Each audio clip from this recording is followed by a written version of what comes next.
Welcome to Happy News Network, the Minisode. We're here to brighten your week while you take a break from doom scrolling. I'm Shayna. Today's guest has her own Etsy shop, Broadway Bowtique, where she makes Broadway themed bows. Aubrey, welcome. Hi. Nice to have you today. Thank you so much for having me. Okay, so I just want to get to know a little bit about you because this is such a unique and niche shop that you have. Bows are an underrated accessory, and not everyone always gets to showcase them. How did bows become your thing?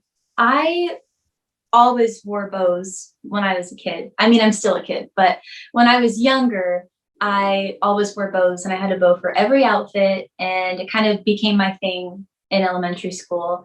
And as I started doing theater, obviously you get a lot of show shirts and jackets and things, and I would always wear them. And I always wanted bows to match. So I started learning how to make them in elementary school, and it over time became a business. But yeah, that's kind of how I got into it. It was just, I've always been a very girly bow wearing kid. That's totally fine, though. Everyone has an accessory or a thing that they make their own. And not only have you always had it as part of your life, you now get to sort of spread that cheer to others. Mhm. So, how long has Broadway Boutique been in business? Broadway Boutique just turned four back in February. So this is our fifth year. I was 13 in seventh grade, I believe, when I started it. I'm now 17, almost 18. So yeah, it's been the entirety of my teenage years has been spent running this business. That's really wonderful, though. And it's a dedication to this industry and this sort of Broadway community that you love. Mhm.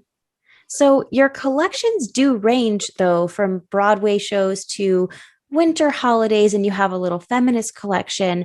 How do you decide on the different designs and collections that you sell? I, in the beginning, I really limited myself to Broadway, but I would always see really cute prints and other things that I wanted to do. So it was actually the pandemic that really kind of forced me to expand what I was doing, because I think we all kind of hit a really creative slump when Broadway shut down. So I really didn't know what to do with my business.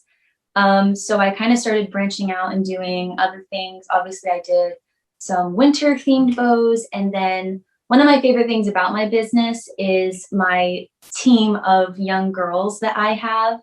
And so I love that I'm able to turn my platform kind of into a way to inspire young girls. So that was the Little Feminist collection. That's my favorite bows I've done. And I love that it allowed me to expand into a new audience that I wouldn't have normally had. So yeah, I kind of just do whatever I'm feeling. Sometimes I'll plan out bows for months, or sometimes I will make something in an afternoon and post it 5 minutes later, and that's what I go with. So it's pretty open. I've kind of just started doing what I love and what creatively fulfills me, and that's kind of what drives the business now. That's a really great experience to have had during COVID because it not only broke your creative slump, but it now gives you a more creative pathway moving forward. Yeah, I think the pandemic obviously was not the best thing, but I think in a lot of ways it opened up a lot. I know for me especially, but I think for a lot of people it really opened a lot of things. I think so. So, do you make limited amounts of the different items in your collections, or do you have sort of, if certain fabrics are readily accessible, can you continue to make lots of bows if they're like surprisingly popular? Yeah, it really depends on the bow. Some things are really difficult to find, and I can only get a really finite amount. I've definitely had some disasters happen that I've learned from. Um, yeah, it really just depends on how easy it is for me to find it. But traditionally, I'll make a set of them and sell those. And when they sell out, I'll make more if I'm able to, and then relaunch them. But a lot of what I do is custom. So I would say like about 70% of what I sell is custom bows. And that I just make them as they come in. So it's constantly buying new things as they come. So there's really no way to control all of that. So yeah, it's definitely been a process, but you kind of learn as you go with it. And you're only 17 going on 18. So this is a very mature approach. And, you've definitely learned a lot in your 4 years. And it's so inspiring to see somebody so young have such a level head about everything. Thank you.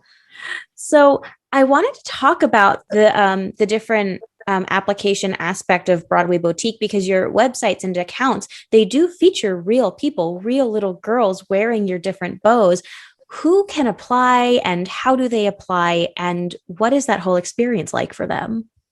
Yeah, so there's a number of ways that people can kind of get involved in that. A lot of the pictures that you see are just purchases, and they'll tag me on Instagram and we'll post those and use them on our website.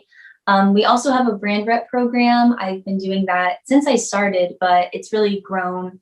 And that is discounts on your purchases in exchange for social media photos and engagement. But it's also the most wonderful family of kids and their parents. And we'll do like group Zoom. I've arranged Secret Santa for them every year. So I've met a lot of them. Like we've done group dinners if I'm up in New York. I've visited them like in all their like places that they live. So yeah, it's really cool to like watch them meet and I get to meet them. So yeah, the brand rep team is my favorite thing ever. I love those little girls and boys. We do have some bow tie wearing boys. But yeah, there's an application on our website. And we encourage kids of all gender, race, ethnicity, everything to apply. And then also we do a lot of photo shoots and modeling, and those will usually just post like a call on our Instagram. And they're usually out of New York. And so we'll just say, we're looking for kids available on this date to shoot. And I'm never there. So it's all driven by, I've been using a photographer. Her name's Rebecca Michelson. She's wonderful. And yeah, we'll do shoots that way. So yeah, there's a lot of ways you can get involved in the photo aspect of what we do. And it's not just wearing the bow. There's like this big brother, big sister type of program that goes with it that is so, so sweet. Yeah, it's my favorite thing about what I do. Yeah, and it means that there's community to it, and it's such an extension of the Broadway community. And some of those photos are so charming. The kids will wear the bow to the show that they see. There's like usually a whole outfit or ensemble that goes with it. It's really, really quite lovely. Yeah, it's the cutest thing. It is. And so these bows are an extension of your passion for Broadway and theater as a whole.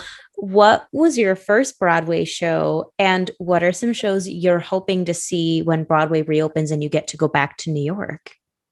Oh my gosh, there's so many. My first Broadway show was The Little Mermaid. I think I was 4 years old. We Oh were my just gosh. we were just in New York for a wedding, but I loved Disney. I still do.